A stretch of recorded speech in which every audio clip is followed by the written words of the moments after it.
We've uncovered a number of things on our best practices on how we vet a franchise, as well as how to actually review the franchise disclosure document. On this episode, we are very excited about breaking down the FDD for franchises and how crucial it is to understand it, because there's a lot of legal jargon in those 400 pages that nobody ever reads. So I am excited to be able to talk about your investment and, from our perspective, what we have done to come up with a strategy that works for us. This is a framework that we would love for you to take in consideration, and we'll invite you to use if it works for you.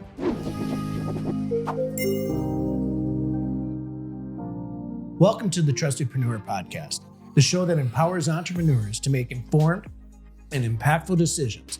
I'm David Ritchie, your expert in scaling businesses to 8 figures and beyond. And I am Madeline Ritchie, your leadership master coach. Madeline, in the last few weeks, we've been having a great conversation and discussion, a little bit about our story, a lot about how we entered into certain types of businesses, how we looked at building businesses from scratch, things that we have learned, and then also the idea of comparing a franchise and starting a business from scratch.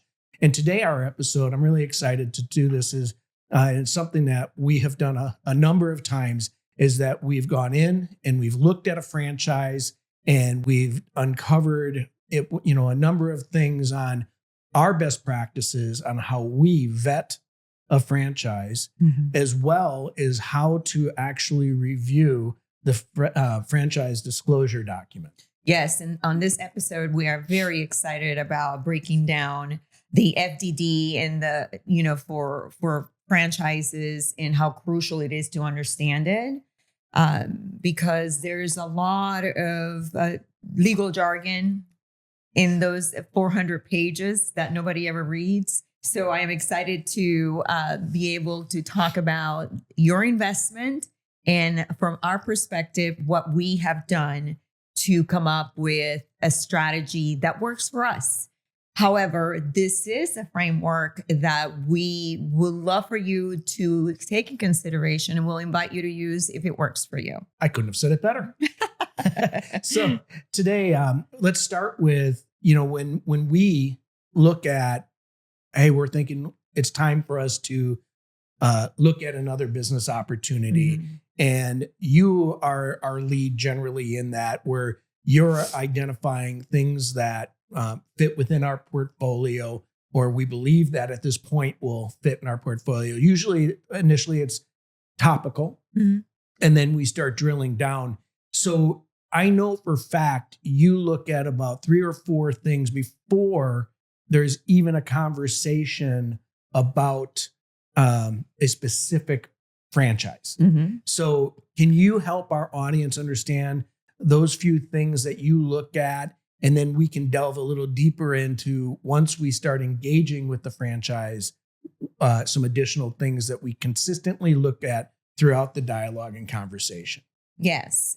So for us, right?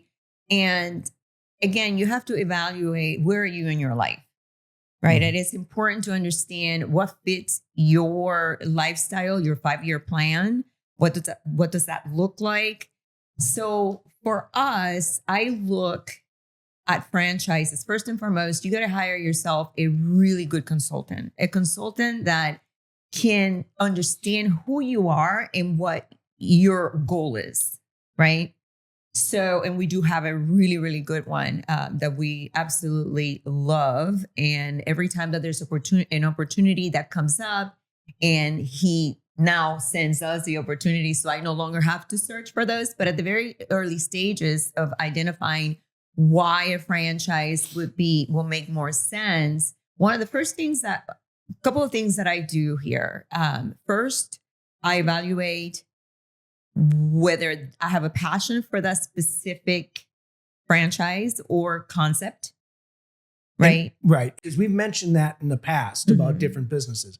But why is that so important to you? Well, to me, it's because if I am passionate about a specific concept, I'm able to sell it. Right. I'm able to go to work every day and I don't have a problem if I have to step in. I don't have a problem doing so. Right. Because I love working with people. I love making an impact. I love inspiring them through whatever concept it might be. But let's just take the health and wellness piece, because I am really an enthusiast and I absolutely love health and wellness. And so happened that we do have 2 franchises. We are master franchisees for the area of DFW where we are located. And I'm not going to mention what franchises there are that we are part of that, but I will talk about how we identify that, right? So first, passionate about what I want to do and, whether that fits our lifestyle, right? The second component that I look into once I do the research, look at their pitch deck, I do make that contact to my consultant and see if he can get us on a phone call and a discovery. Understand whether do I meet the requirements, right? So then that introduction happens. We get on the phone. We understand what is it that they're all about. And I look for things such as body language. Am I really vibing with this individual? Is he really know what he's talking about? Or is he just full of brown? So you know what I mean? It's like, I'm very straightforward. It is either I want to do business or I don't want to do business. Then you obviously play an incredible role because you love to ask questions, right? So I vet it and he comes and asks all the questions. So I have a question. Yeah. No, actually I have a statement. First, it's our choice to utilize a franchise consultant. Yes. It's not required. However, if you have a good franchise consultant, here's the value of a great franchise consultant. And just to tease an episode coming up, we are going to have our franchise consultant as a guest in the next week or so. So it's important because if they know you, yes. Now, franchise consultants don't represent all franchises. That's the first thing you have to know. However, if they're a good franchise consultant and they work with a good broker, they're identifying those people and those companies, and they're already understanding their strengths and their weaknesses. So when you're having that conversation, and especially when it comes to emerging brands, but franchise consultants, I just want to make sure you don't have to. We find it to be a great buffer because it allows us to have someone to answer questions or get answers to questions that maybe they don't want to divulge directly just yet to us.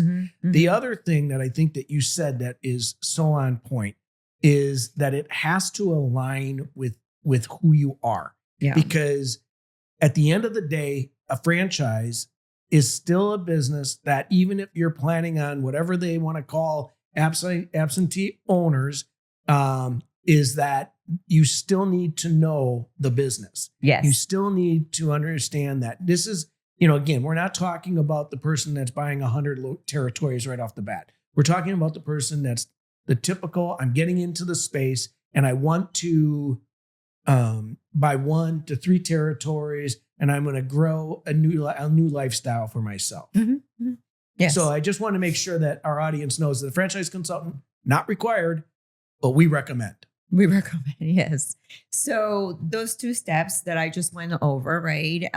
Understanding what you are in your situation and get that discovery call going.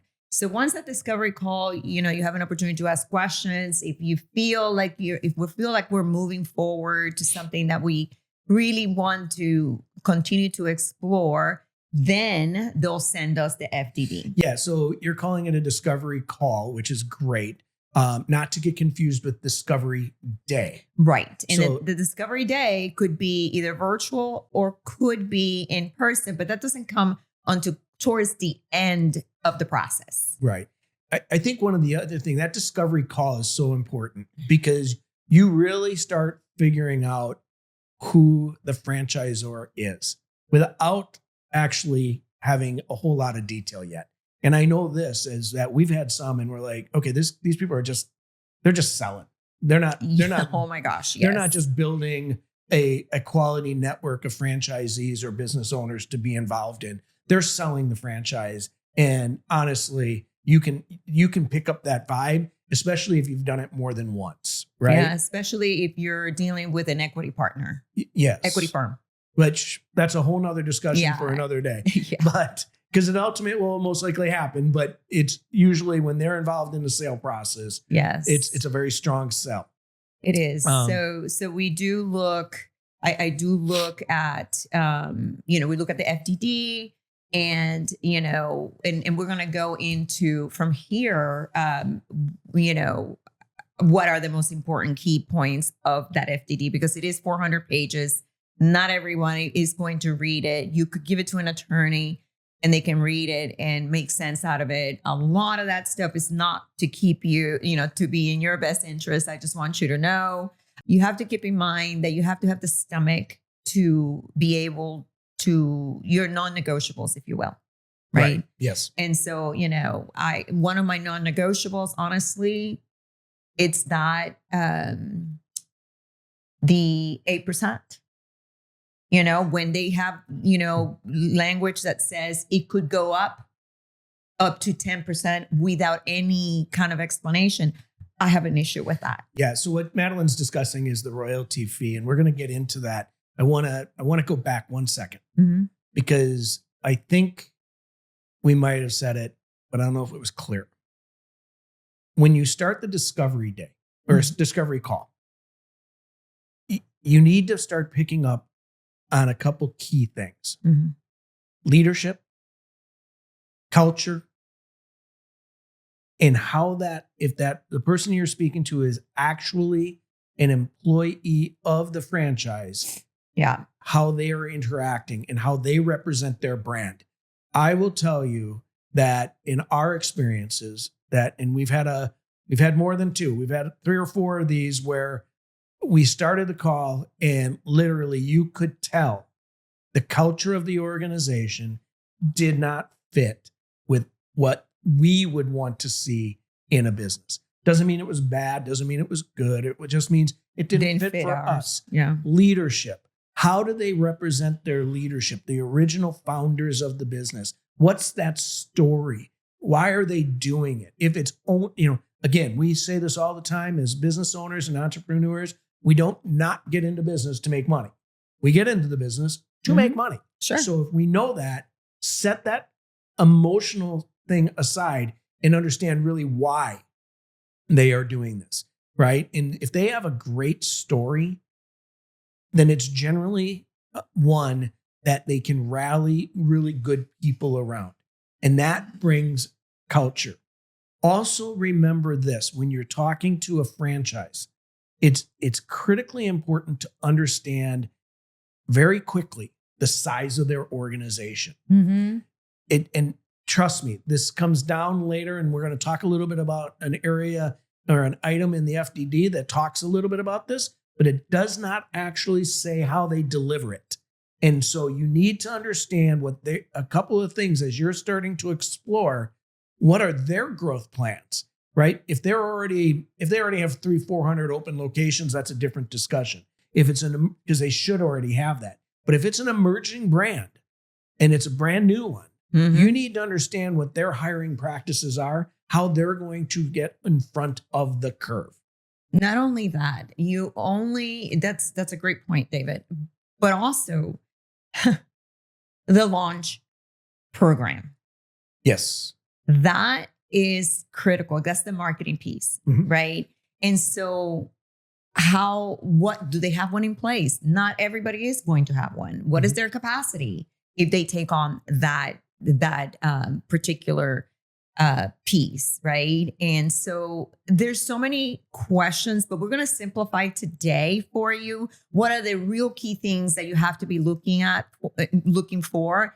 In bonus, we are going to provide you with a questionnaire when you do go into, because I just learned today, believe it or not, through this research that we are doing about franchises and things, and based on our experience, that 50% of franchises do not disclose, what is it?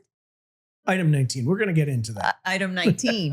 And so, but they're not required to either. No, they're not. But But that means that there's an extra layer that you have to tack on Mhm. to your research, and we're going to make it easier for you. Yep. So in actuality, the other component before we get into the FDD, I wanted to talk about is the process of validation calls. Validation calls, guys, is all about calling existing franchisees. And you're not going to get that until after your discovery call. You sign the non-disclosure agreement, and then they're going to send you the FDD. Now, the FDD, as Madeline so nicely put it, is 400 plus pages of blah. However, here's the beauty of it, is that I break it down into 4 main sections. And each item, there's 23 items in an FDD, but each item can kind of be grouped. And there are some, to be honest with you, they're important. They're all important, but they're not the critical things that are going to stop you from making that initial decision. So what are some of the ones that they should be looking at? So I break it down, as I said, to 4. The first section I look at, which happens to be items 1 through 4, is really all about the franchisor. Mm-hmm. Who is the franchisor? I.e., names. Then the second line item is what's their experience in business. Mm-hmm. And this is kind of important because if they've never been in the business of the franchise that they are actually marketing, you may have some additional questions there. The next part of that is the litigation and bankruptcy. They're 2 different line items, but they're important because it's a lot of franchise companies are not on the original owner. Mm. So it has to disclose if anybody currently on the franchise or historically has ever had litigation. If there was litigation, how it was solved. Mm-hmm. If they went through a bankruptcy, it's not just the current, right? And the reason why that's important is because when you're looking at a franchise system, if there is a previous owner that went through the bankruptcy, then you have to ask the question why. Because what is going to be different now? Because they just the fact that they can file bankruptcy again. Well, but they may, I'm just saying. well, no, because they may have sold. Right. Right. And so if they've sold, the system is still the system. So what is that new franchisor or owner of the franchise system doing to change and offset the reason for the bankruptcy? Mm-hmm. So you really want to get it sounds interesting because you think that the whole idea is, well, they're just a franchisor. What do I care?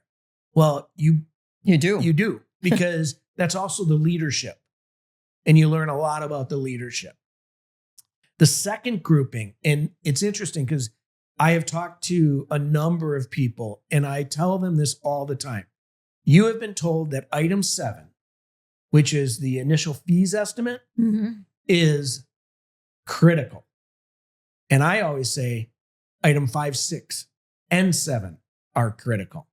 So why is that? Well, because it's all your initial fees and ongoing fees, right? So you said something interesting, and I'm going to touch on it in just a second.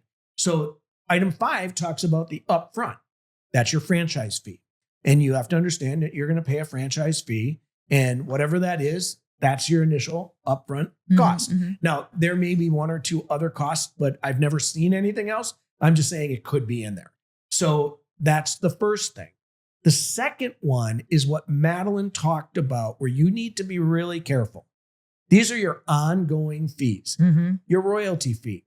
We had a client that came to us and showed us an FDD, and we paused them right then and there because it had verbiage in the royalty fee that said that the franchisor can at any time increase the royalty fee from X to Y. And we said, well, why? What would they have to increase that for? If they need to change there are no parameters, guys. That's the concern. So you need to read in that item 6. So people gloss over it because, oh yeah, I'm paying a royalty fee. The other component of that is your other fees: local, regional, national marketing fees. These are all percentages of gross sales. So they may not charge them right off the front, but they have the right to charge them. By the time it's all said and done, it could be 12-15%. It could be.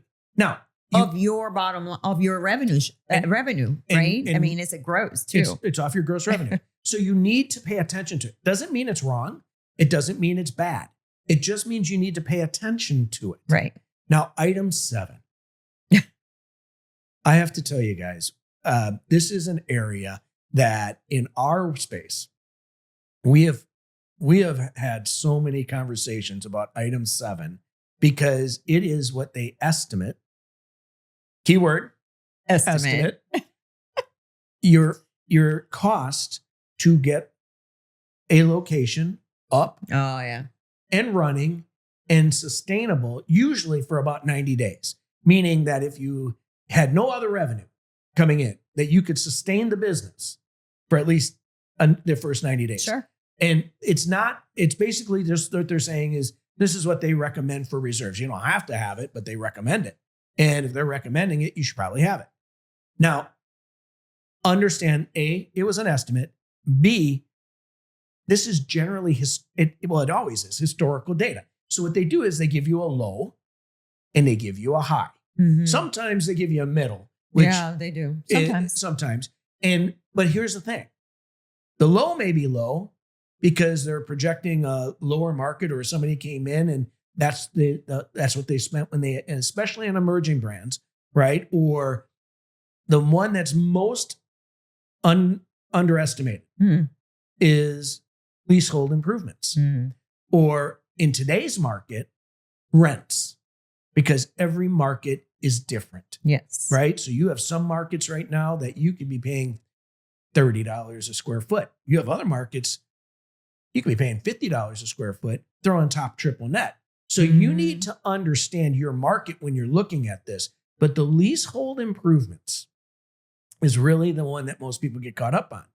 And all the other expenses, you can kind of say, yeah, it's a guesstimate, right? So my strategy is always to look at that, understand where those were taken from.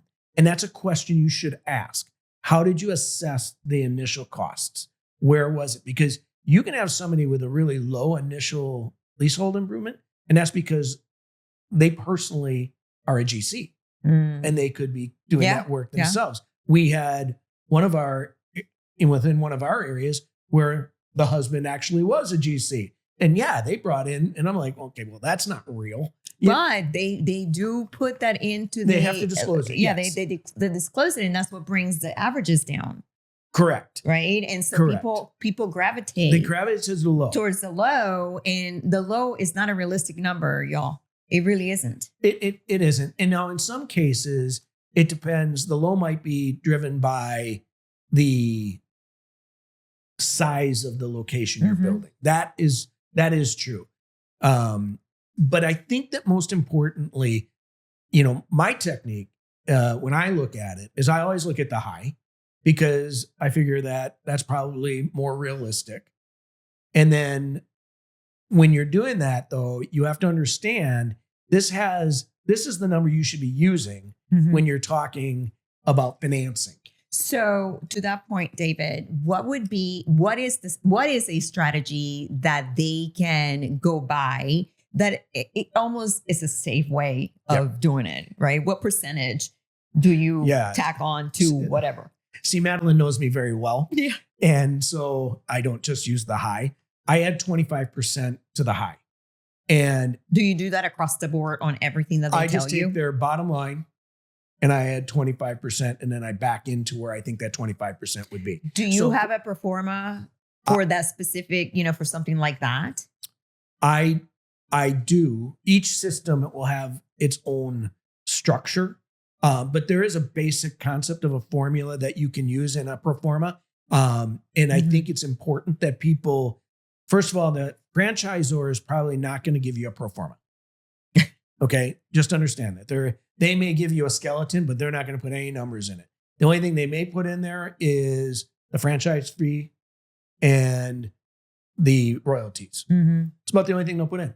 And those are just, the one is a flat number and the other is a percentage. So I use a 25% across the board. First of all, it helps, right? Mhm. But now you can go into your market as you're looking at when you're building out your pro forma, right? So if they're saying labor costs are X, well, you know your market, right? And so if you're in a dramatically different market, and we've had one where it was dramatically different because the person was going to be working their business as one of the roles that was in it, not just as an owner. Mhm. So, all right, well then I'd still bake in what they put, but I may take that number and 25% and add it somewhere else, Mm. right? They also will give you a low and a high on marketing. I will tell you that I always go 25% higher because initially you're going to want to put as much emphasis on that. Mhm. And when they give you a marketing number, they don't tell you how it breaks out. They just said, this is what you need to spend on digital, right? And so you have to remember there's costs involved as well with grassroots, buying initial supplies. If you're planning on doing a friends and family, like we were at just the other day, they invested in additional supplies so that people could try and they could experience some of the other products, right? So you have to understand that everything needs to be looked at. You should have absolutely do a pro forma. And if you're not skilled at a pro forma, you really should always have a really good CPA and they can bake in some numbers for you. However, remember we were talking about those validation calls. Yes. So bonus number 2 is I have 8 questions you should ask on a validation call. So we'll add that as well. Okay. And then we'll explain for the audience that don't understand what you're talking about when it comes to validation. Who are we validating? So you're validating the franchise by calling franchisees. Okay. The one thing that I said earlier, which is that 50% that they don't have to disclose. Not there yet. I know, but that was part of the validation process. Or are we talking about 2 validations? So there's 2 validations. Okay. Right? There's one you need to be asking your franchisor if they're not providing that information. Okay. Then this is the validation of the franchisor's information, is that you come back and then you're doing the calls with the franchisees. Mm-hmm. And then the franchisees, you're asking very similar questions. But remember, guys, you're calling somebody that owns a business, that this is not their job. This is something that they are requested to participate in. So I try to tell them I have 8 simple questions when I'm calling them. And in fact, I've actually been known to say, I will send it to you, but I still want to have a conversation with you so that I can do the follow-up questions. 8 simple questions. My validation calls usually take no more than 20 to 30 minutes. If it's going longer, it's because the franchisee is telling me a story. And this is important to understand, guys, when you are calling to validate another, the data, and you're calling another business owner, it is important to understand and be respectful of their time. You have to work with their schedule because it is you, the one that needs the information. So one of the bonuses that we're going to give, and it'll be on the show notes tonight, after this, it'll be those questions that you could feel confident in asking. So you don't have to be on the phone call with them for more than 15 to 30 minutes. Right. Right. Because that's a lot of time if you go beyond that. Now we've had them and literally it's been a great conversation. You become friends with people because believe it or not, the franchisees are looking for more people to join the franchise system as well. Yes. They want collaboration. They want to grow together. That's the beauty of a franchise. And the good ones that have good leadership and good culture will definitely encourage that. It will, because then it's like they're from all over the country. They do this amazing summits that you get to meet them in person. You get to collaborate, exchange ideas within your market, right? Because every market is different. So, but within your market, and you're not always knowing who is in your market. So anybody that encourages the collaboration and open dialogues about what they're doing, it's a great culture to follow. So I want to go back to the FDD. Yeah, I'm sorry. Right. And I did go down the rabbit hole, didn't I? You did. So I love it. So the first section is all about the franchisor. Yeah. The second section that I look at, it's not, I mean, these are items. The first one is items 1 through 4, but I'm just breaking out the items that fall into the big buckets that I like to look at. Mm-hmm. So then the second bucket is costs and fees. That's item 5, 6, and 7. Remember, 6 is the one that has your ongoing fees that are all a part of your gross sales. Mm-hmm. And item 7 is the estimates of what it should be for you to start and get that business up and running and probably at least a 90-day reserve. Mm-hmm. The next bucket that I look at, and I look at this very closely, is all about who does what, right? So Mm-hmm. item 9 is the franchisee obligation. Item 11 is the franchisor obligation. Things you're looking there for, guys, is especially on the franchisor side, it has to do with training. It has to do with what they deliver from a standpoint of marketing, building certain things out with you, collateral, all those types of things, the different support mechanisms that they offer. Item 12, territory. This is also one of the most misunderstood concepts in most franchise systems. Okay. Curious. Item 12 has to do with, okay, you bought a territory. What is a territory? A territory starts as this city, right? I may want to buy a territory in this area of the city, right? And then it becomes, when you start looking for a 3-mile, usually 3, maybe 5-mile radius, big old circle around a pin on where your location is. That is your geographic territory. So you're looking at the potential of having other franchisees purchase in the same market as you are, but not necessarily in what they call the territory. So your territory starts wide as you're looking at different people, and then it moves to a smaller area, usually 3 to 5 mile radius. Now, there are some larger scale franchise systems like the one we're most recently looking at that it's a much larger play because the transactions are a little bit different. So you have to look at that so you understand it. Then item 15 discloses your obligation as a franchisee to personally be involved in the day-to-day operations. You want to pay attention because they may require you to be involved in the day-to-day, especially if there's a location. Not all do. The ones that promote semi-absentee, which most of them do, right? It's not there, but you need to look at it. There are some that actually require you to be engaged in the day-to-day operation of the business. So you want to look at that stuff, right? They're all kind of right there and together, but understanding how to piece them out into buckets helps you really have a really good dialogue as you're moving forward and looking towards the potential discovery day, which we're going to get into in a little bit. The next and last bucket of the FDD I look at, I should have added one more. Item 17 is in that one, and that's all about your renewal,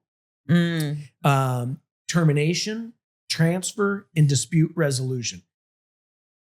As Madeline said, there's a lot of legal stuff in there, right? That's all telling you where you argue, where you debate, what your rights are, when your renewal period is. Usually in a franchise, it's 10 years.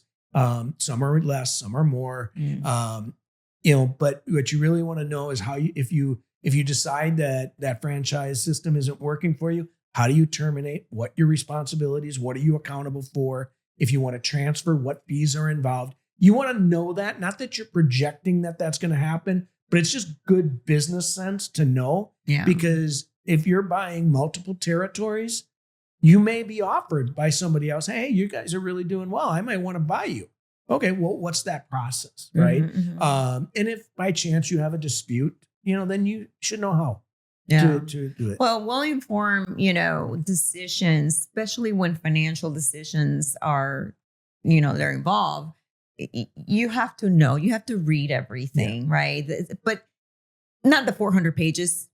I mean, that's not your job to really read. No, you should hire an attorney. You should absolutely hire an attorney to that it does what they do for a living, right? And so But during the initial process, before you do hire an attorney, those are the key points that you want them to read and understand and ask questions. Yeah. Is that what you're saying? Yes. And there's one more section that I bundled. So remember, there's 4. And the last one has to do with financials. Item 19 and item 20. Okay. Item 19, as Madeline was kind of alluding to, is one where they're not required to do this, is show historical and projected data on locations.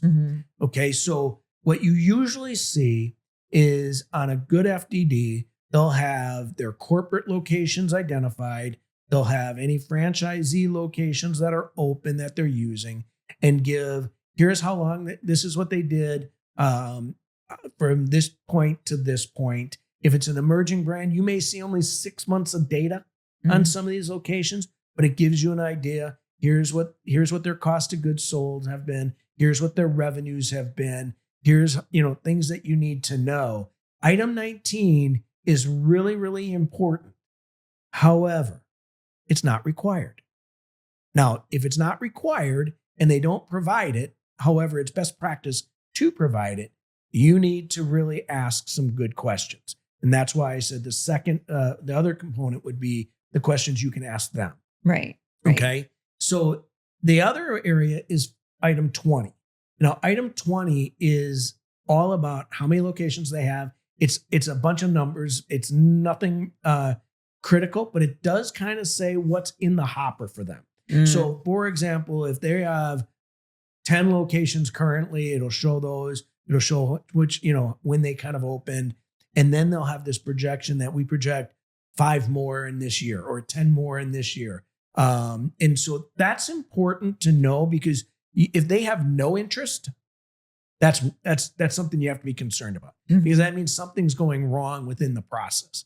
Now, it doesn't necessarily mean, for example, the one emerging brand that we invested in, well, we were one of the first. So, so we were that data, right? So, and so if it's a brand new brand and they only have corporate locations, they may be able to disclose that they have some people that are in the process, but they're probably not going to put it in the FDD, right? Because it's not cemented yet. But if they've actually put their franchise fee in, they would probably identify it. In fact, actually, I went back and looked at that franchise disclosure document that was in that brand, and they actually had 1 location listed when we got that FDD, and we knew what location that was. And so that was the first location that opened outside of corporate stores.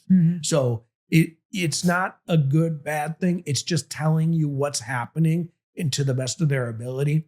Again, it's a good area to have conversation about, because, what are your efforts? What's going on? How many people are coming to discovery days? When's the next discovery day? Right. Because at this point, if you're getting through the validation and you're getting through the FDD, at this point, you really do want to take the next step. If you think everything's aligning the way you want, to go through what's called a discovery day.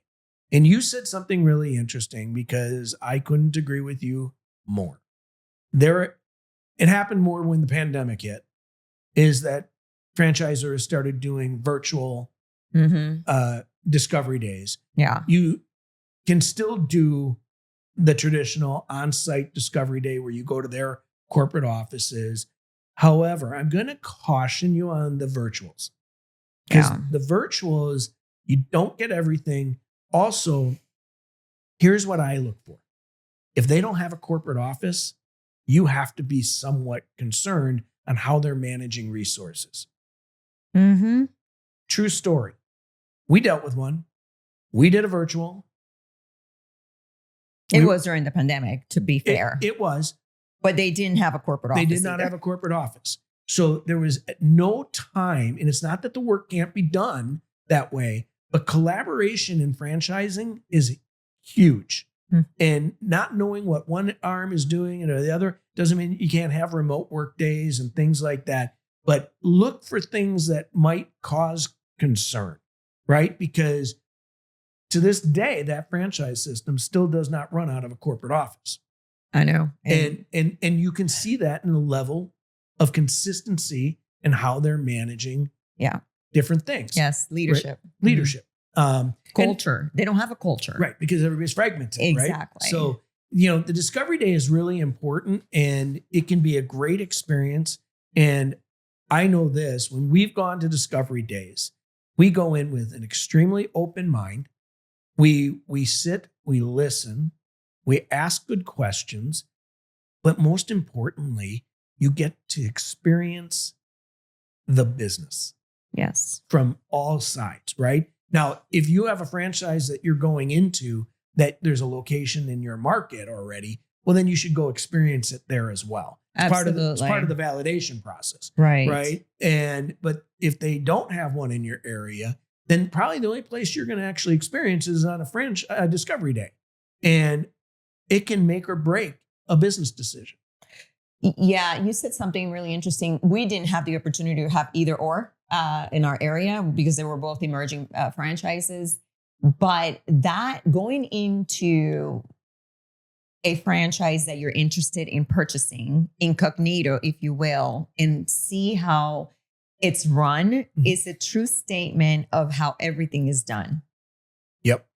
Because they are trained by their corporate office. That staff, it is a process. It is a documented process. So they should all be functioning in all cylinders the same exact way. Yeah, you're going to get an owner that might be a little less, involved. But the process of how the customer experience should be, it's really true indication of how their culture is in their home office. So, and that's the one thing that I really look for when it comes to, doing the franchise involvement in including it into our portfolio. When you're looking at the FDD, a lot of the things that Madeline mentioned earlier are things that you will uncover in the FDD, right? So the basic 4 sections that I look at, or I built out my buckets. 1 is all about the franchisor. 2 is all about the fees, the costs, right? 3 comes down to what obligations are. And then the 4th is the financials. And if you're not going to get this in, by the way, they also are supposed to give you within that audited financials on the franchisor, which for the most part, most people are not experts in that. If you're a CPA, God love you. And you can see some things, but to be honest with you, really, I'm more concerned about how the units are doing, because if the units are doing well, then it's kind of natural that the franchisor is doing well. And so you really need to do that. Where the audited financials on an emergent thing is, it's interesting because you can see a cash on hand, which is how much they have in for investment. And so you do want to look at that. But really, 1, you want to know everything about the franchisor you can find out. 2, you want to understand what fees and costs are involved. You want to make sure that when you're doing your pro forma, you're adding a little bit on top of the numbers they say, because your market may be different. Now, if you're in the exact same market that the ones they're talking about are coming from, or the numbers are coming from, then you're probably safe with using the high end. 3rd is really understanding what your obligation is. Do you need to be a part of the day-to-day operation? What are your responsibilities as a franchisee? And then also understanding what the franchisor's obligations are and what they're committing to you. If it's not in writing, they're not committed to doing it. They can tell you anything they want. Yeah, that's true. Now, you'd have to question if they did that. However, it happened to us where they promoted one thing and it didn't happen. And then there was a little bit of a dispute process, and it was resolved, and that's good. But we didn't go down a legal path. We honestly had a number of franchisees that just had a really good conversation with the franchisor, and they actually acquiesced, and that was good. However, if it's not in writing, it's not there. Yeah. Okay. And then understanding your, what happens if there is a dispute, like we said, transfer, termination, and the like. And then lastly, it's just understanding the financials, right? And so, again, they're historical. And you have to understand that they're historical and they're by market. And so you have to now glean from that and put that into your business. Now, here's what I'm going to tell you. If everything in those 4 buckets starts saying, check 1, that works, check 2, check 3, check 4, and you're feeling pretty good, and you've had a professional review your franchise disclosure document, and I would actually say even more importantly is after you get that, actually making sure before you proceed is that you have your attorney review the franchise agreement, which is not to be confused with the franchise disclosure. The franchise agreement is a much shorter document that references the franchise disclosure. So you really want your franchise attorney to look at both of those documents simultaneously, because things are going to be footed back to the disclosure document. And so you really want to make sure you're spending enough time doing that. The other thing I just want to reiterate is validation calls. Don't shortcut the process. If you don't get answers, leave messages. If you need help, the franchisor is responsible and accountable to help you connect with franchisees. The franchisees sometimes will come across like, I don't have to do this. If it's a good franchise system, they'll be happy to do it, right? And if they are not willing to do it, not saying it's a red flag, I'm simply saying that you have to wonder, right? This is also where your franchise consultant can come in and help you, because remember this, and we will talk about this when we bring the franchise consultant on, but the franchise consultant is probably your best ally. You don't think about it this way, but he is responsible or she is responsible for marketing the franchise. Right. If they can't get answers, they don't get paid. That's right. If they don't sell. It's remember, the franchise consultant, we'll talk more on a different show about it and the importance of it, of that role, but it is critically important.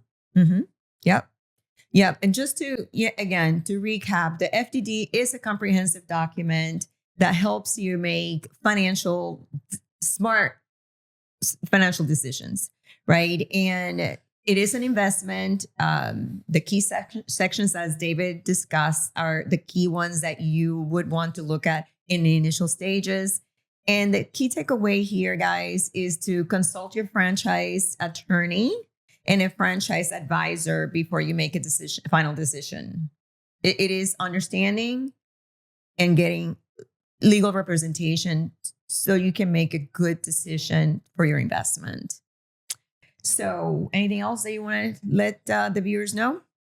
I just want to let them know that next week or the next episode will be on still the franchise system, but maybe just a different way to look at a possibility and opportunity, one that Madeline and I absolutely enjoy, and another way to be involved in a franchise, but maybe not opening up or being required to open up a brick and mortar or actually running one of the businesses. And so we are going to dive deep into something that we've grown over the past few years, is the area development, or more commonly known as the master franchisee. And I think this is an extraordinary opportunity. Everybody we ever talked to about what we kind of pivoted to on the franchise space, once they understand how it works and then why we did it, they love it. They're like, oh, okay, I want to know more about that. Right. So we do want to have that conversation with you. We think it's going to be really exciting. May not be as long as this one, but it is a really good opportunity for people to learn just another business opportunity within the franchise system space.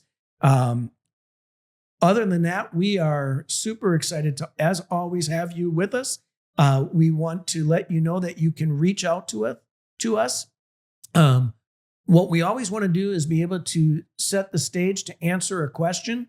As I said earlier, we get asked a lot of times questions about our experience in the franchise space. We had a question recently. We did not touch base on it 100% here. We will add it to the beginning of our next show. It was Justin from Houston. reached out to us and said, I really want to know the red flags to look for in a franchise model. And so we are going to take a few moments next time and address that.